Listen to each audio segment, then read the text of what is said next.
What if the same laws that move the universe also moved your users? Welcome to Physics of Gamification, the podcast where science meets behavior design. I'm your host, Hakan Uzer, co-founder of Motivacraft. In each episode, we break down one core gamification mechanic and connect it to a law of physics that explains why it works. Today, we are talking about the law of conservation of energy and how that principle can help you turn routine processes into heroic journeys at work. Let's start with a classic. Energy can't be created or destroyed, only transformed. It is one of the most foundational rules of physics. But honestly, it is also one of the most overlooked truths in how we build systems for people at work. Because every employee, every team member shows up to their tools, platforms, and processes with some baseline energy. It might be a full flame or just a flicker, but it is there. The question is, what happens to it? You can't generate energy from nothing, but you can definitely waste it. Or worse, bury it under mindless bureaucracy, awkward UX, or soul-draining tasks. And when that happens, that energy doesn't disappear. It just turns into disengagement. So, what do we do instead? We shape it, we direct it, we turn it into something that moves people forward. And that's where the hero idea comes in. Because nobody wants to feel like they are just clicking buttons or pushing paper. People want to feel like their choices matter, that their efforts build towards something, changes something, means something. When you give people that kind of structure, a clear arc, a reason, a role, you are not just gamifying tasks, you are giving them meaning. This connects directly with something called self-determination theory, a psychology framework that helps explain what keeps people internally motivated. According to that theory, motivation thrives when three things are present. First, autonomy. People need to feel like they have a real choice. Second, competence.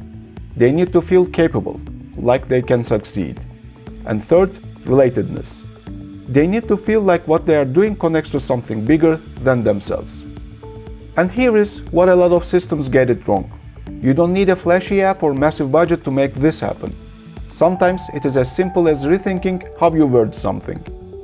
Let's take a basic onboarding example.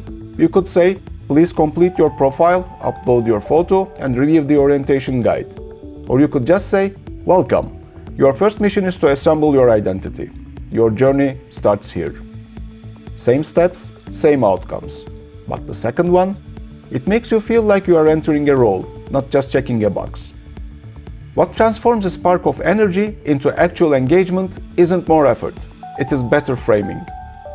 If you explain why something matters, you give people context. If you help them feel like the action reflects who they are or who they are becoming, you give them an identity. And if you show that the action has an impact beyond itself, you give them a meaning. When all three are there, you got momentum. If all three are missing, you've got yet another form to fill out, because we said so. That's the real challenge when we talk about gamifying workplace systems. It's not about points, it's not about badges. It's about understanding that energy is already there and not wasting it. It's about designing systems that feel like a journey. Tools that let people play a part, not just complete a task. Platforms that feel like they are built for humans, not for compliance reports. So, here's a thought to take with you. If your organization's processes were a Netflix series, would people binge it? Or would they drop off after episode 1? That's it for this episode of Physics of Gamification. Today, we explored how the energy your users bring into systems can be shaped, not wasted. When you frame the experience right, even the smallest task can feel like the start of something bigger. If this episode sparked something for you, share it with a colleague who is designing for engagement.